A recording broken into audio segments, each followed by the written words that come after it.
All Hello, right. everyone. We're here. Yes, we're live. Hello, Hey, hello. everyone. Welcome to our spring installment of the Student National Association of Teachers of Singing Chat for 2023. Glad to have you here. This is our second time hosting the show. I'm Jordan Reynolds, and this is Austin Vitaliano. Hi, everyone. Happy Saturday for joining on in. Jordan, how the heck are you doing? I'm doing great. What are the, Very busy, but great. yeah, what are the highlights? The last time that we talked was um, a couple months ago. So, yeah, just catch Yeah. us all up on what you're doing. Musical adventures, personal adventures, if you want to share, and whatnot. So some musical adventures of mine. I have a single coming out in 2 days, actually. So I've been recording in the studio, getting songs ready. So a lot of it's been that. I'm starting another podcast for singer-songwriters called The Song Saloon. So I've been spending a lot of time editing and doing things for that. And also, yeah, singing with this group, Choral Arts Initiative, which we're definitely going to get into more as Brandon is the director, our guest today. Okay. So yeah, we did a few premieres. We did a Kyle Smith piece just a few weeks ago. So yeah, that's what I've been up to. What have you been doing? I have to tell you, I'm very, very excited to meet with Brandon today and hear all of the adventures that you both have been kind of endeavoring into. It's going to be a really exciting conversation today. Me personally, I am very excited. I've been prepping. It's been hard work, but exciting work. We are preparing for a Washington National Cathedral performance in April. We are going to be performing Duraflay Requiem. We're going to be Mm. performing works by Poulenc and Oh, just some awesome. beautiful Gregorian chant. And it's all in Latin, some a cappella unaccompanied, some with full orchestra. So it's going to be rehearsals start in just a couple weeks. So I'm really excited to dive into there. And then personally, I'm getting married in September, man. Whoa! Yeah. Amazing. Yeah, Congrats. yeah. So I'm very excited. Fiance and I are just getting prepared. 6 months away, so we're very very excited. Got engaged. It's been a good amount of time. I think October of 21, but then with all the pandemic and everything like that, everything was condensed and couldn't Yes, get a now it's reservation. happening. I know now it's happening. Now it's So happening. cool. So we're very very excited. So yeah, that's our bit of joy to look forward to in September. So it's all very exciting. Awesome. That's But so cool. yeah, And that music rep for your concert sounds fantastic. That's like my favorite stuff. So oh, I love it's that. really gorgeous. I can't wait to fill you in once we finish up the work. I think there's going to be a recording that I can get back to you, so that'll be fun. Very cool. But yeah, so what do we Awesome. have? What do we have going on today, Jordan? Yes, so this episode is going to be all about music entrepreneurship. This is obviously an important topic for all musicians and should be at all stages of our career, whether we're in school as a student or afterwards. And that's part of what I want to get into as well as how that relationship changes. So we're going to talk about creativity and innovation and how that intersects with the current state of the music industry. And so if you guys are joining us live, welcome. Your comments will show up in real time, so please feel free to ask any questions that you might have for Brandon and us. And also, if you have any topics that you want to hear in future SNATS chats, please do bring those up as well. Please do remember to be excellent to each other, no divisive or inflammatory remarks, and enjoy the show. So today we're meeting with musical director and entrepreneur Brandon Elliott. In 2012, Brandon Elliott founded Choral Arts Initiative, which is hailed as one of Orange County's best choirs. He serves there as the executive and artistic director. And Choral Arts Initiative is a choir that gives living composers and artists the opportunity to have their works performed. So Brandon is also the director of choral and vocal activities, professor of music, and academic advisor for music majors at Moorpark College. So with that, I think we can welcome in our guest, Yeah, Brandon Elliott. absolutely. Let's bring him on in.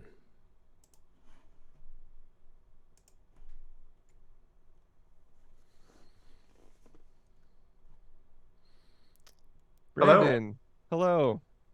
how are you? Great. Welcome to the SNATS Chat. Thank you so much for being here today. Thank you for having me. It's great to be here. Brandon, Wonderful. we were saying a lot of good things about all the plates that you have in the air going on at the same time, and Yeah. what that means for you as a musician. I think relates really well to the audience that's listening in today. So we're really excited to have this conversation with you. Yeah, this is going to be great. Thank you. Yeah.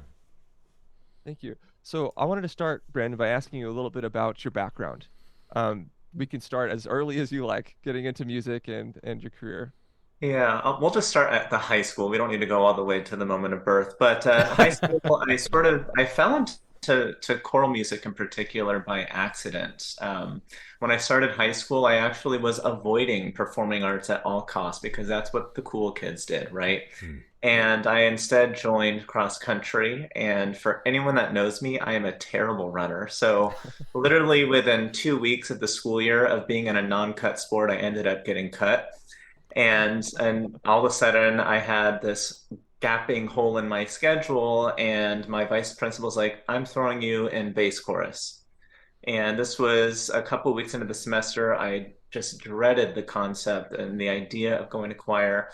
I was really resistant, and my dear poor high school choir teacher, Rich, who is still a great friend and mentor of mine all these years later, I was so difficult. But long story short, I eventually fell in love with choir, with music, and I became the quintessential choir geek. I was like, I had a full class load of choirs, and I knew by junior year I wanted to be a music teacher.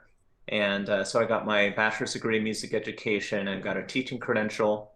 During my student teaching year, however, I just sort of realized that while I loved teaching, I wasn't like done learning yet. And so I wanted to go straight into a master's program. And so I went to the Cincinnati College Conservatory of Music for a master's degree there. And right out of that came a great opportunity at Moorpark College, where I've now been for the past 9 years. And, it's just been the rest is history, as they say. I did get a doctorate degree, but not in music, and that was intentional. Maybe we can talk about that later Hmm. if we Sure. want. And I decided to get a Doctor of Education degree in organizational change and leadership from the University of Southern California. And that was a transformative program for me. And it's changed the way I look at everything, my personal life, how I run organizations, how I teach, everything. So that's me in a nutshell. Amazing. How interesting that you might not have chosen the music life, but through a circuitous types of events, it's come back and found you. Yeah, Very interesting path, which is very apt for a lot of our listeners here. Hindsight's 2020 when you're right. looking back. So really cool story, Brandon. Thanks. Sure. Yeah, and this may have to do with you getting your doctorate degree too, but um, what what does entrepreneurship mean to you? Like, what is entrepreneurship in your eyes, and how did your doctorate influence that? Yeah. So entrepreneurship, my working definition in the most broad, basic, concise 7 word or less is entrepreneurship is taking on risk in hope of some sort of profit, right? Or success. And hope being the key word because you can be an entrepreneur and never enjoy success. You can be an entrepreneur and enjoy very lucrative success. But the act of entrepreneurship itself is taking on risk and trying something and hoping that it works out. And you see in entrepreneurship, there's several iterations right before we sometimes realize success. There's many failures before we reach a successful point. And in my doctoral program, one of the first courses we had to take, all of us in the cohort, was a creativity and innovation course. And it was basically a blend of the psychology and the neurology of creativity. And then it was also, bringing in visual design and just all sorts of different elements together. And it just transformed the way I view everything. But I think at the most basic form, right, it's just a willingness to take on risk in hopes that something is going to work out. Right. And for you, so that's good to have a basic understanding of entrepreneurship. How does that come under the genre of music entrepreneurship in your experience? Yeah, so when we then add the additional qualifier of music entrepreneurship, I think there's two key ingredients that also come into play. One being, like we just talked about, the creativity aspect, Hmm. and the other being the innovation aspect. And sometimes we conflate the two. And if I could break it down a little bit and get a little bit more granular, I really think creativity at its core is the combination of something that is both novel and useful, right? You can have something that's really unique, but it serves no purpose for anyone but you, right? That's very novel, but it's not useful. So you really need both of those key ingredients. Is it something that is both novel and useful? That would be creativity in a granular sense. But then that alone is not enough. Let's just say you have a novel and useful idea. That in and of itself doesn't function in a marketplace, right? So then we need the additional layer of innovation. And the way I define innovation with like my music business students would be the successful implementation of your novel and useful idea in the marketplace. So that is the act of innovation. And so those two ingredients, innovation and creativity, I think are really essential when it comes to music entrepreneurship. Amazing. And why would you say students now should be interested in this concept and should be studying entrepreneurship at all when, they may be going for teaching in a choral setting, or teaching private voice? Yeah, I think it's really important to embrace this because I mean, if you look at labor market trends, the whole gig economy is expanding, it's not diminishing. And so the idea that as an entrepreneur, we're taking on a risk to create opportunity, essentially, students need to start right away because there's two possibilities the day you graduate, right? You can wait for opportunities to happen and come to you, where you can make opportunities. And ideally, we get to a point where it's a balance of both. I don't think anyone lives in one or the other extremes. I think we eventually find a middle ground where some opportunities come to us and other opportunities we're making for ourselves and hopefully for others if we're, musicians that care about our collective success, right? Creating opportunities for ourselves and others, amplifying others, but then also being ready at the ready for those opportunities that come to you. And at the core of entrepreneurship too is relationships. And so that really starts in college, right?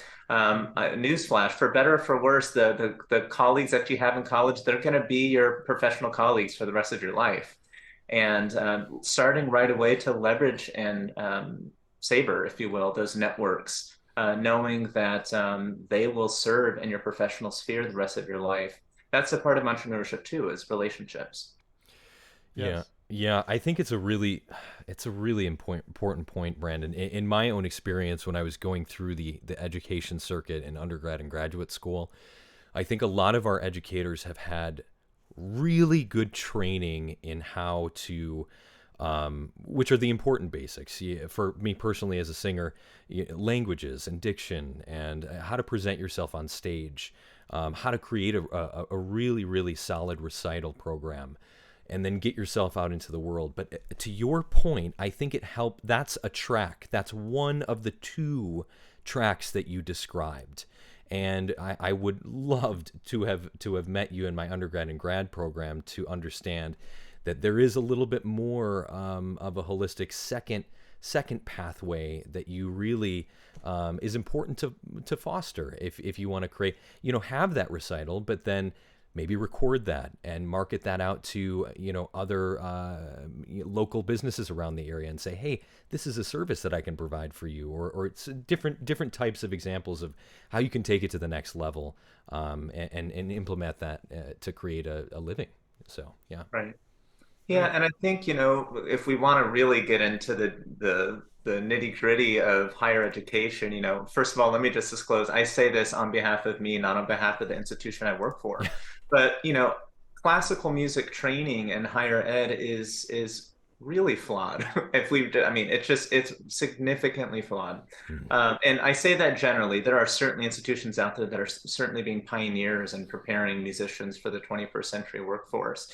But the concept of this linear path of you graduate, then you get this next thing that happens and this next thing, and then you end up singing at the Met Opera or some opera house, like those days are gone. Yeah. And look no further than just last week when the BBC Singers, one of the most iconic landmark organizations, just folded up shop overnight. Mm. And I think the idea of relying on these full-time musical opportunities are diminishing. Hopefully, that's not the case forever. But I think, schools really do a disservice when there's no talk of, okay, you now have all of this skill and training. How do you then, again, going back to implement, how do you innovate and implement that into the workforce, how do you leverage and articulate all of your skills and make money doing that and be successful in the workforce? Hmm. Mhm. And I found a lot of programs may have some of these resources, but it's often optional. Right. So that would Yeah. be a point I'd like to make on this Yeah. is that if you have those resources available to take advantage of those and Yes. to seek Yeah, those even out. at my institution, it took me 3 years to finally get the approvals to offer a music business class. And even then, there's no way it can be required for music majors. So it's only Hmm. optional. And, the numbers are growing because what's happening now is students that have taken that class, by the way, when they finish the class, they walk away with a full business plan, right? Hmm. So then as soon as they graduate, they're implementing and following that plan that they developed over the course of 17 and a half weeks. And then the newer wave of students, they see successful alums that took that one class and they go, oh, I should do that too. But yeah, and then again, that goes into, we all know this as music majors, like all of these half unit and 1 unit classes that are really like the equivalent of 5 units of time. And there's just no capacity to add any more required courses in the degree. I Right. Hmm. wish it was required. I would rather make that required than something like, well, I'm not going to name any one particular class because that would be very controversial, but there are certainly some classes that could maybe be sacrificed and to give room, make way for a music business class. Right. Yeah, and I think the way that education is set up, we've been through years and then go to college and have those years where it's, pretty defined curriculum. Then you have, you prepare for the jury, then you do the jury, then you have the recital. Um, so being able to make your own curriculum for the rest of your life and what you're trying to accomplish is so important, I think. And Right. so, yeah, Yeah. I'm really grateful that we're. And if I can just say, because sometimes I'll get, especially on LinkedIn, people reach out and be like, I don't even have some sort of music business class at my institution, and I can't afford to take it at, insert name of online institution. What do you suggest I do? And it's exactly what you said, Jordan. Just, by the time you're approaching graduation, you've hopefully reached a point in your knowledge quotient where you know what you know, but you also know what you don't know. And perhaps probably more poignantly than ever, you really know where your deficiencies are. And then you create your custom curriculum. As an example, for me, the more I'm working in the music marketplace, if you will, the more I'm realizing having legal skill is essential. Hmm. And so even now, like where I am now taking paralegal classes just to get better at contracts and basic things like what is actually negligence and how do we define negligence in a musical sense, or how do we define liability in a musical sense?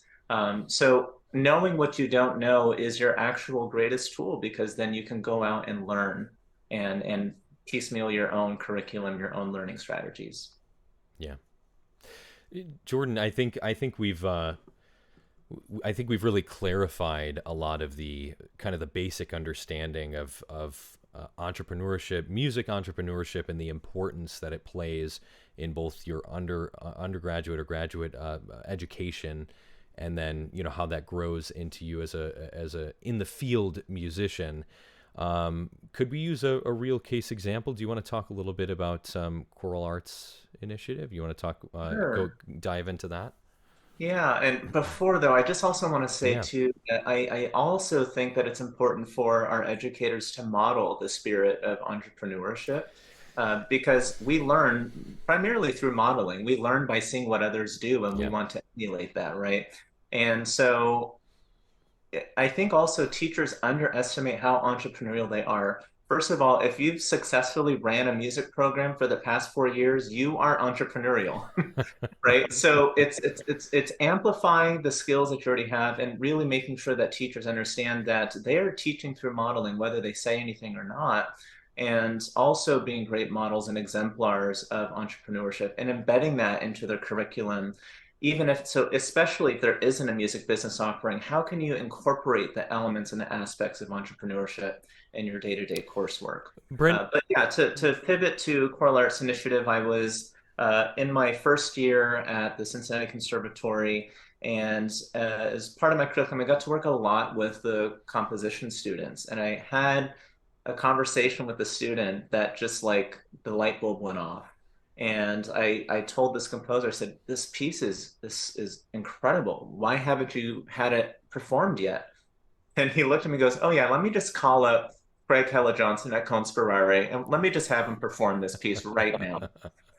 And it was a light bulb moment of like, oh, duh, like just having that first chance, this, I hate to say it, but like an undiscovered or unknown composer to just walk up and knock on the door of these really well-known choirs, the rejection level is incredibly high, right? And so then it started this series of like, well, wait a minute, like that's clearly a gap. And then I started really looking at organizations across the country, like who are they performing? Of course, we've now seen over the past 5 years a paradigm shift in programming, in many good ways, right? And so, but 12 years ago, 11 years ago, the programming was a lot of canonical repertoire, overwhelmingly white men, and that was about it. And there was very little new music happening. I don't want to diminish the fact that there certainly was new music being done by a lot of great organizations, but overall, vastly speaking, it wasn't there, and especially by new or undiscovered composers. And so then I just sort of started teasing out the idea. A year prior to this, though, I actually put together a choir for a benefit concert, and that went really well. We raised money for a local nonprofit. But then I moved off to grad school, and many of the singers were like, "This was really fun. We should continue this." And I sort of just dismissed it. But then when that happened a year prior, and then combined with this little light bulb epiphany, it just there born was Choral Arts Initiative. So then the summer of my first year of my master's program, I came back to California and we did a concert featuring all works by emerging composers. And now we're here at season 11. Huh, wow. Congratulations. That's exciting. What I heard from that was another core tenet that you described at the start of this conversation, which was you found a void, you found a need, Mm-hmm. and you leaned into that, and luckily, you did have it was the right place at the right time. You had the skills necessary to implement and move forward with that, and again, give that spotlight to those who might not have had otherwise an opportunity as composers to have their works heard in real life. So that's cool. That's great. It's also kind of you to say I had the skills 10 years ago, 11 years ago starting, but I'll just full disclosure, it's not easy and I had to learn a lot. And I think that's another important aspect of entrepreneurship, which is adaptability. And going to what I said earlier, right? The idea for Choral Arts Initiative 11 years ago was certainly novel and useful. In today's landscape, it's less so because now everyone is diversifying their repertoire. Now everyone is wanting to do new music. And so part of entrepreneurship too is taking a hard look and going, okay, just because it was novel and useful at one time doesn't mean it is pervasively. And so now it's time to really take an inward look on how do we stay true to our purpose and our mission and vision, but also adapt and continue to remain novel and useful. Because again, if you take one of those away, the creativity's gone. Right. So that's ongoing work for us right now is staying current, looking inward, and then also looking outward. What is happening in our arts community, and how do we stay novel and useful? Great. I would like to get into how you've kept this going so far and plans for the future. You mentioned the importance of legal knowledge. I would like to talk about that with Choral Arts Initiative, as well as securing funding, especially because this repertoire is all new and you can't lean on the names of huge composers and say, "Oh, come out to this concert. It's some of your favorite music you've heard." It's almost always something they've never heard, and actually they should be banking on that. Right. So yeah, let's talk about that a bit. Yeah, there's a lot to unpack there, and I think all of those subtopics kind of go into the grander sphere of what I call framing, or organizational framing or problematic framing, which is taking what is the problem or the challenge and framing it in the right context. And so, talking about the most recent point, which is funding, right? You're exactly correct. We cannot rely on the marketing prowess and the brand recognition of Beethoven or Mozart. The composers we're featuring are, not known at all or relatively unknown. And it's really challenging to market that. And so early on, it wasn't always this way, but early on, I'd say by probably year 3 or 4 with Choral Arts Initiative, I was realizing, they may not be able to connect with the composer name or the music itself because, again, it is hard, especially in 2023, where every company is competing for the time and attention of consumers.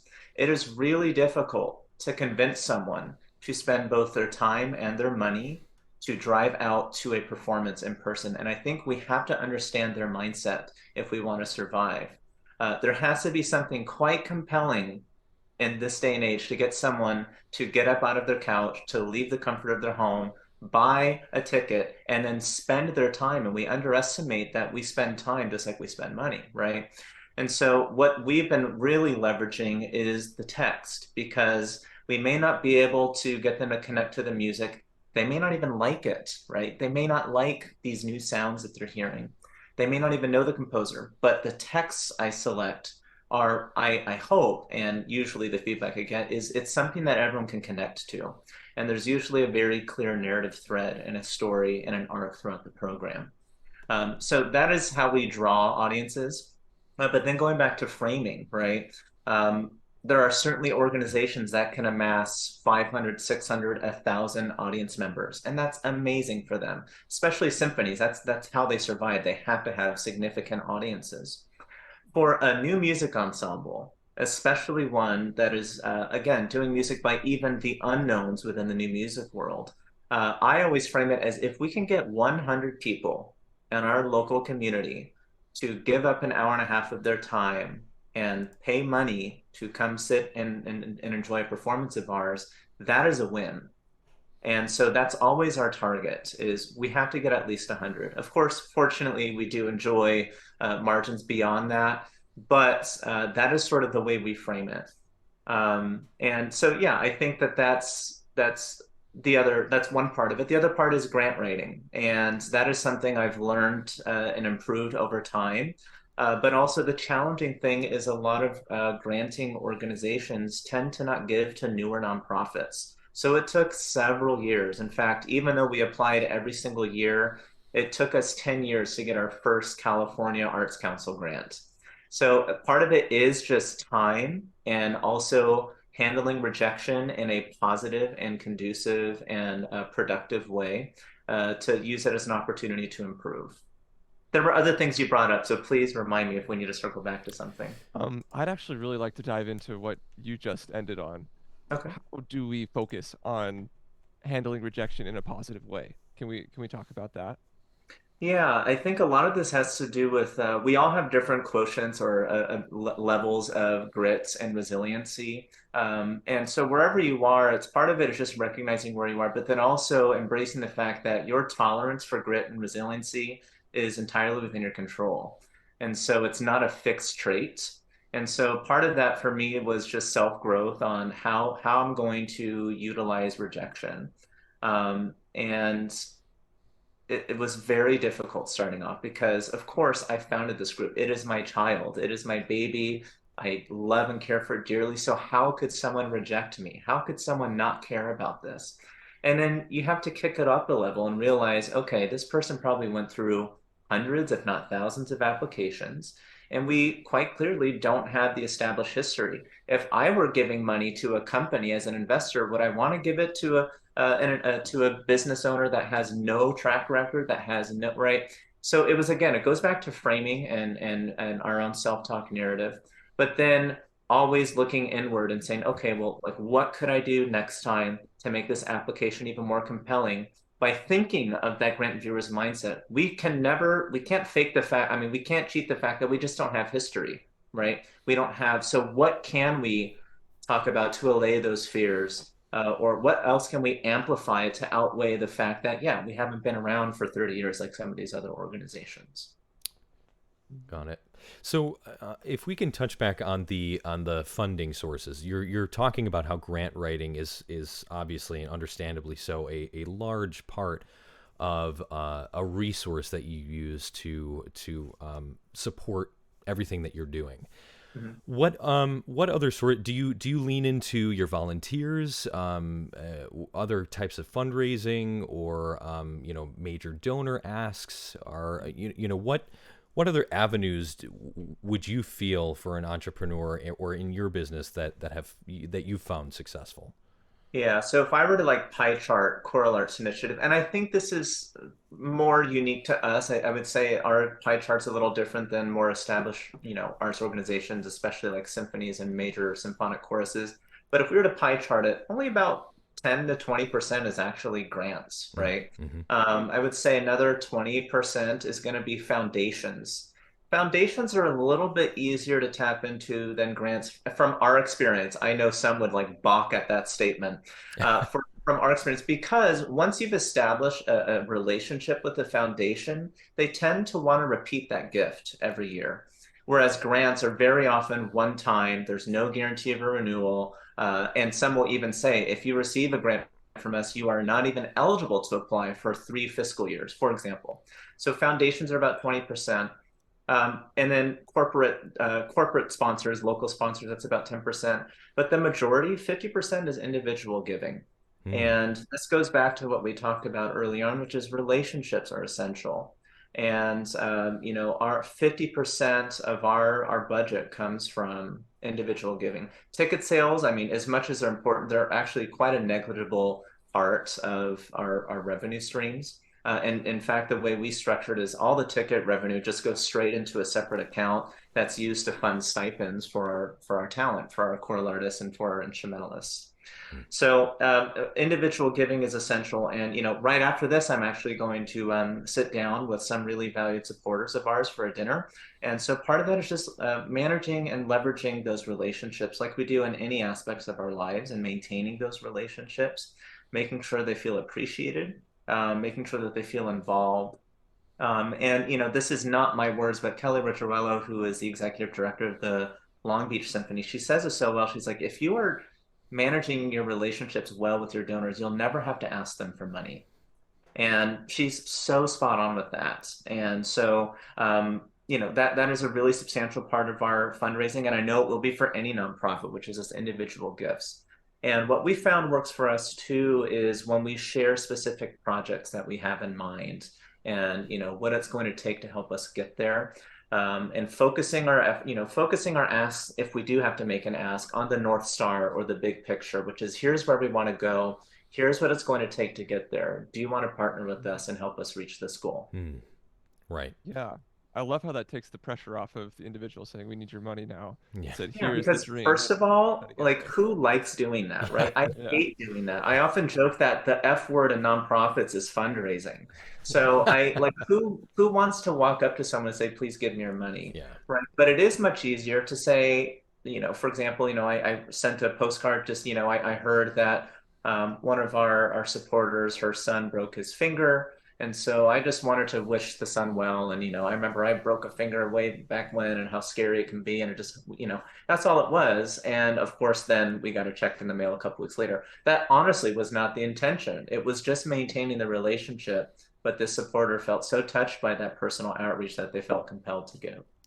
Brandon, what I love is how you've framed individual giving, because I think you've hit the nail on the head here. It's not, can you donate to this? Can I get your money? Because I think it's how you framed it is, here is the need, and here is why you are a perfect fit to help us get to where we need to be. You're showing them the impact of their support, and I think that's exactly right. It makes sense that you have had some large success, because I think that's a large tenet of nonprofit fundraising. So that makes, yeah.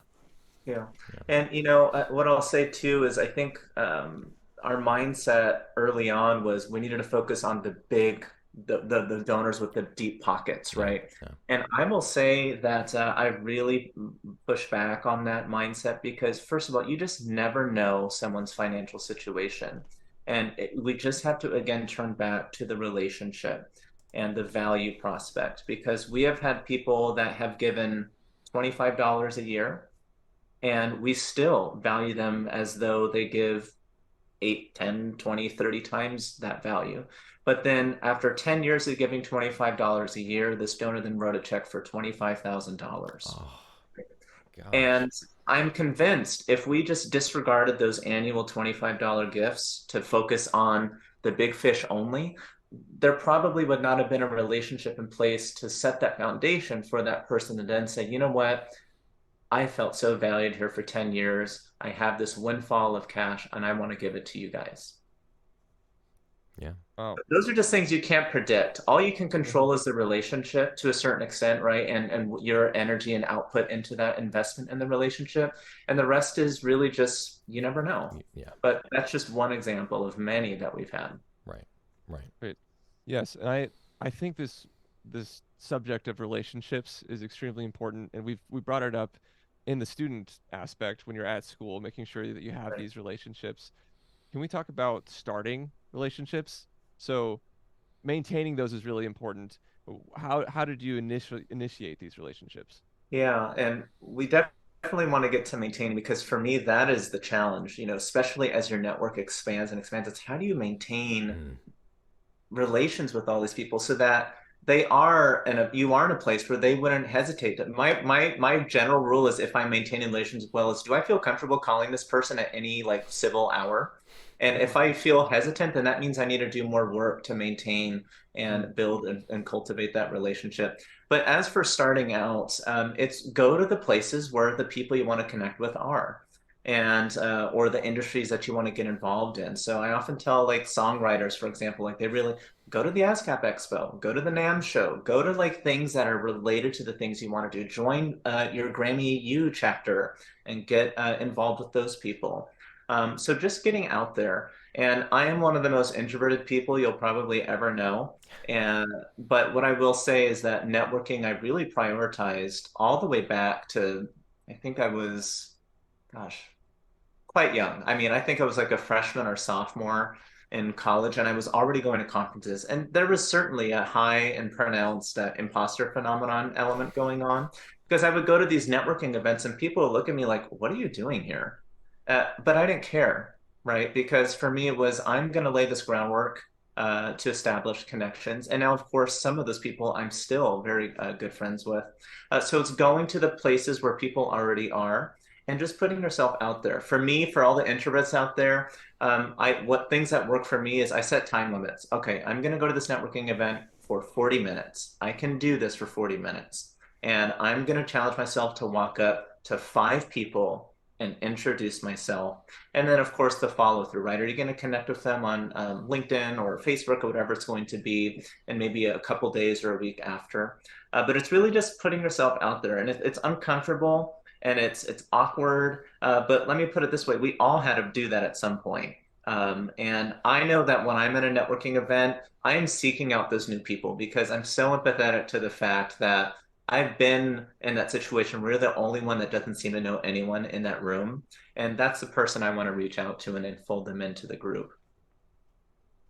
yes, that's awesome. That reminds me, so I went to the Guild of Music Supervisors Oh, yeah. conference. Yeah, and I did not expect to know anyone there, and I didn't. And as a songwriter going there, I noticed when I introduced myself to people, usually the response I got was like, "Oh, it's a songwriter," trying to get Yeah. in Pitch with your the music music and supervisors. Yeah, and so I can totally relate on the introvert side too. So, but that conference was very helpful because I made a relationship with someone during lunch. Like I happened to sit at the same table, and we got talking, and then he ended up representing some of my music, and we got a good relationship. And it's funny how if you just put Yeah. yourself out there and meet a few people even at those conferences, how far You that know, can and go. you also you touched on a really important point, which is the actual meaningful part of networking never happens at the networking event itself. It's after the fact, right? It's at the coffee shop. It's Yeah. when you guys decide, you know what, let's go grab lunch and continue this discussion.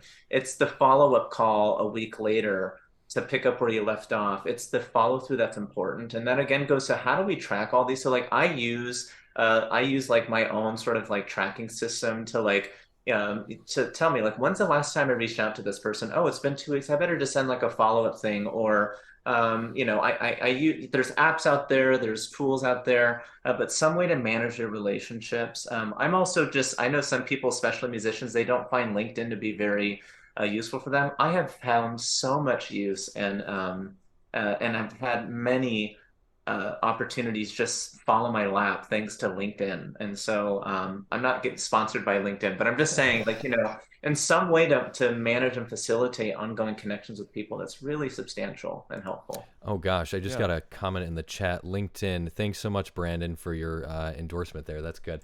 No, no. But to your point, I think that's a really important theme for a lot of musicians here. We all have stories, right? I was at the so I sing at the Washington National Cathedral in the D.C. area, and I was a fish out of water. I was new. I was a sub. I didn't know anyone, but just saying hello, doing your work, making sure that you're prepped and you know exactly what you're talking about doing, performing. The same thing, whether you're a freelancer or an entrepreneur, being there, being in that moment created networks and opportunities tenfold down the line because you were kind, you followed up with them, or you had a conversation that said, oh, maybe we can make a connection down the road. So it's a great Right. point, Brandon. Yeah. Yeah, right. Because at the end of the day, any musician that recommends or hires another musician, that's a personal endorsement that could backfire really quick if you aren't, a solid musician, if you aren't a good person. Yeah. But you also bring up something else that I'd like to mention, which is you also have to ask for opportunities. Assume nothing is obvious. So when you make a connection with someone and they have some, what I call in my music business class, like, determine if they're a gatekeeper, Mm. right? Is the person just met, are they a gatekeeper sometime? Are they like the final person that determines who the head of publishing reviews for like potential, right? Are they a gatekeeper? And if so, that really changes your strategy for your relationship with them. Mm. But don't let anything assumed to be obvious. So if you make a connection with someone, you can say, hey, if any opportunities for singing come up that please keep me in mind. Don't assume that they're going to think that, because they won't. Mm-mm. Because they're going to think, oh, that person, Austin's got his stuff all set. Like, he doesn't need me to help. It's okay to say, please, please keep me in mind if anything comes up. Right. Right. Exactly. Well, the big ones for all of our audience listening today, or maybe after the fact, is really Jordan and I always talked about this. It was an impetus for a lot of the conversations we had in grad school when we met. Is how do we prepare for these things, or how do current students or maybe music educators who are listening into this conversation, they're saying this is all great information, but how can I prepare now? How do I start for a life of entrepreneurship if I'm interested? Yeah, that's a great question. And first, you're not alone if you're having this ethical quandary, right? This career quandary. But what I'll say, and there's research that shows this too, we are profoundly good at procrastinating, right?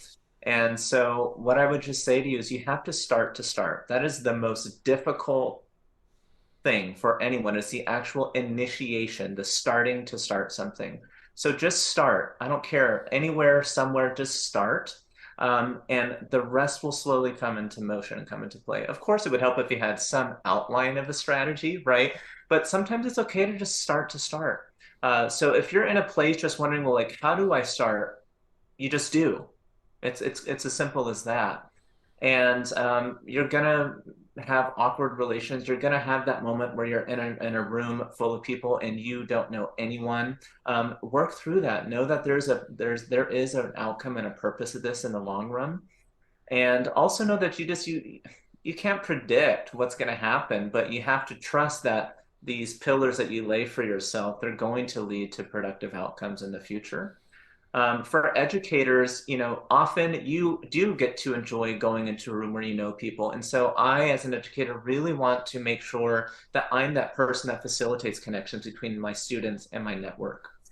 So take the initiative to take your students to a networking event and introduce them to all of your contacts there. So I do that for the NAMM show, which is coming up in, I think, next month. Actually, later this month. Again, I live out on my calendar. And so, like, I tell all my students, meet me at this networking event at this time, and I'm going to introduce you to these amount of people. And educators, that's a great way to start, because think back to when you were trying to do this and you didn't have that person, how scary it is. But really, that's what it is. It's start to start. And for the educators, you already have a great network. Introduce your students to them.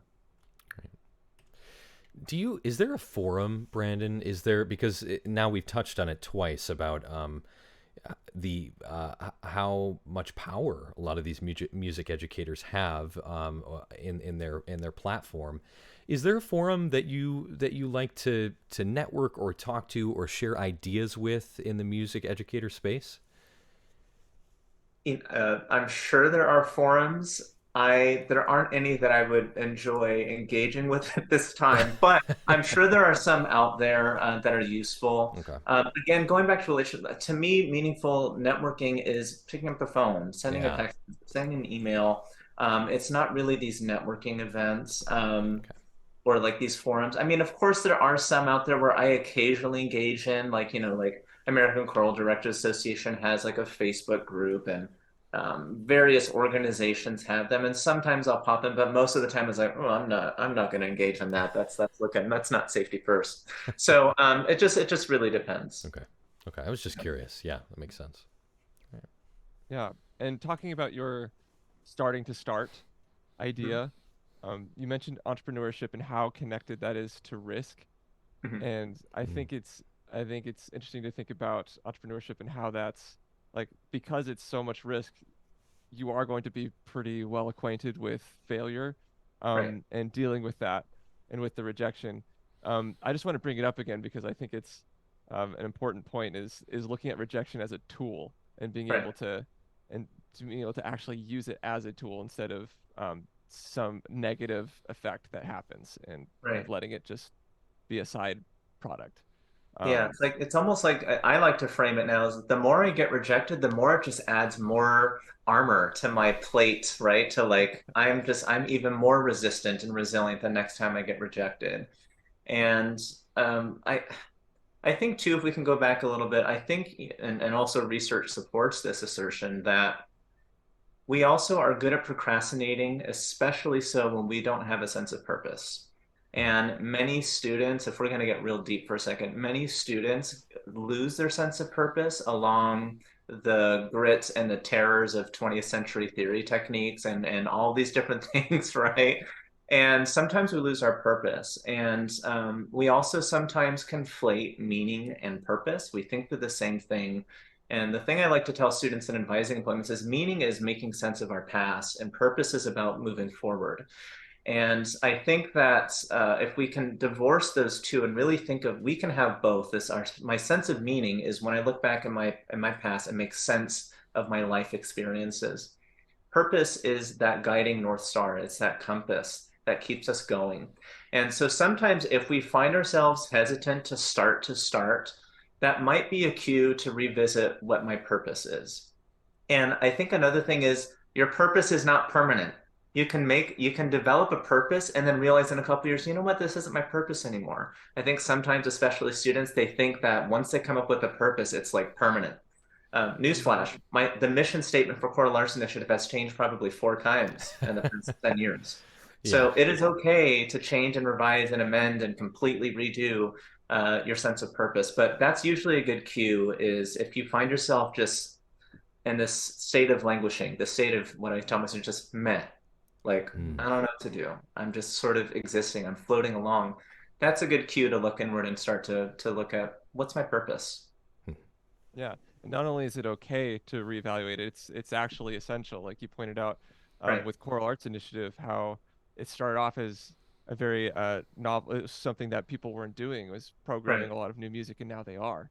Hmm. Um, which actually I'd like to talk about the Premier Project Festival and maybe Sure. a bit of what role that's played in Choral Yeah. Arts Initiative in setting it apart. This might be a good way to wrap things up because I actually think this is a merger of all the things we've been talking about. And for me, my purpose has sort of been revised and changed. And right now, I'm sort of living with my purpose is to help other musicians thrive. And I really just enjoy helping others and in any way I can.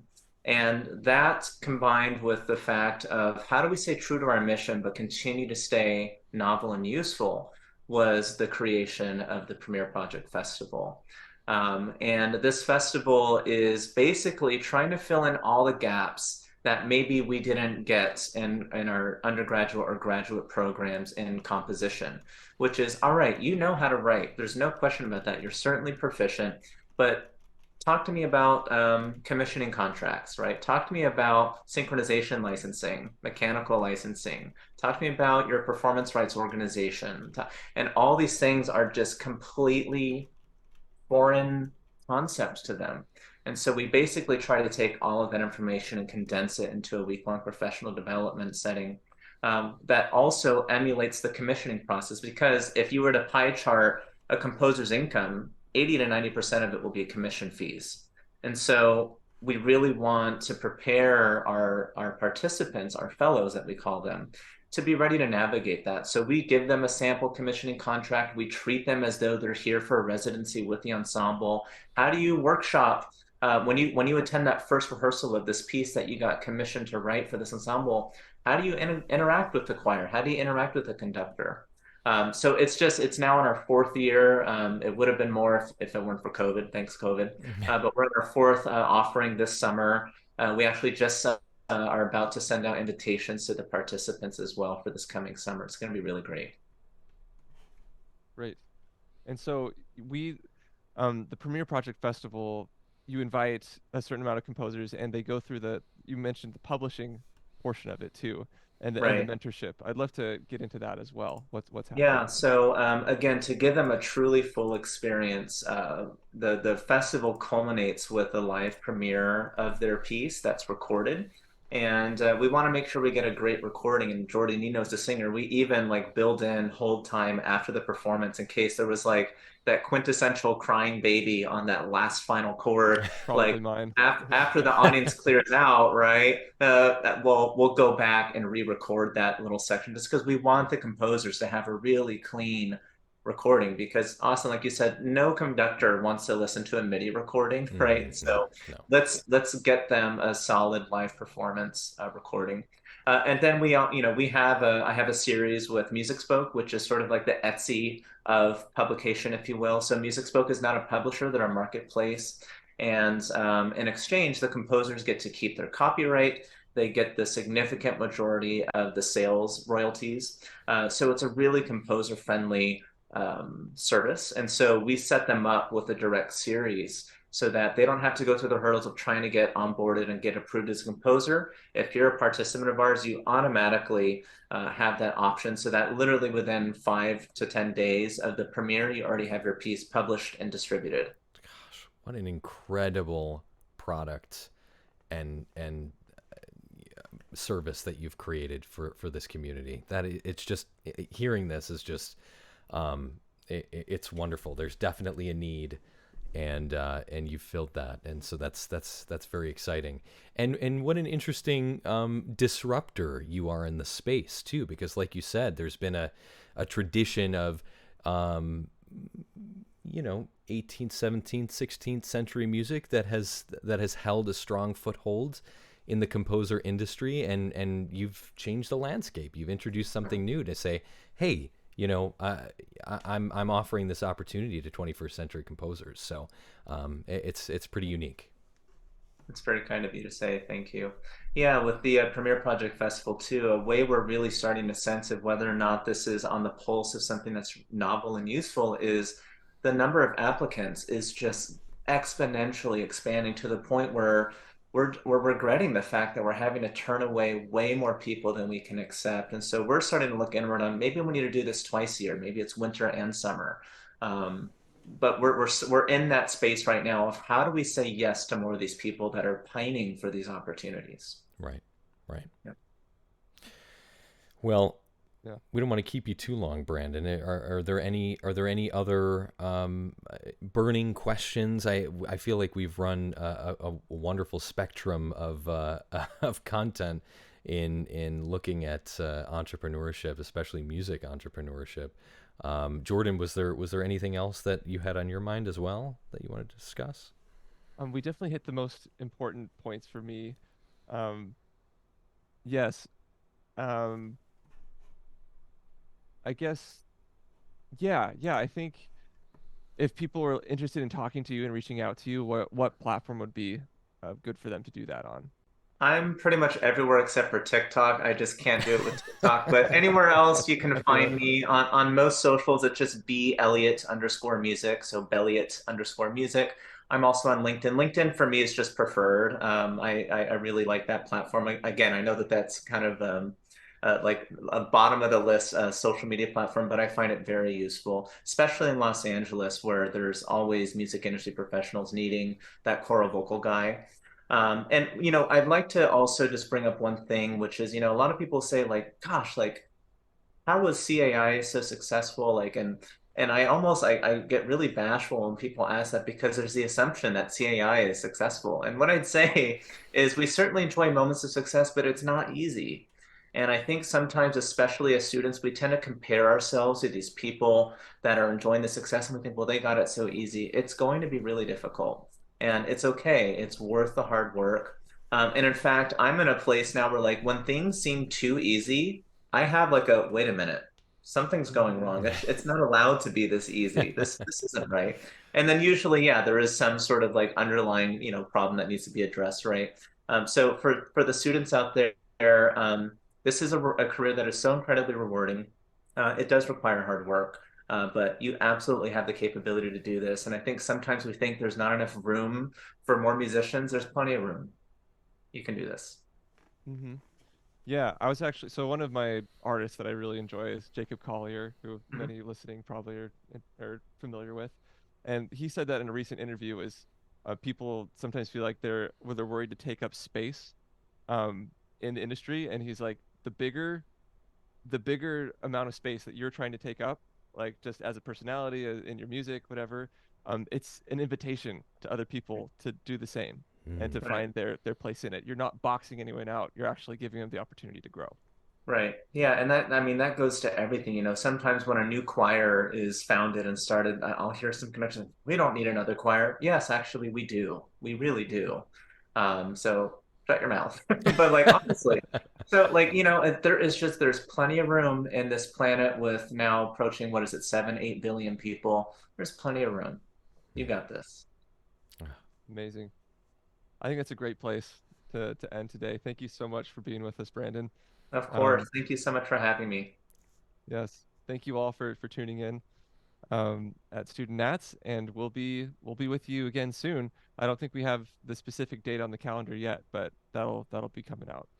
Yeah, no, we'll definitely let you know ahead of time who our next guest is. But this has been Brandon. I just thank you so much for taking the time to do this.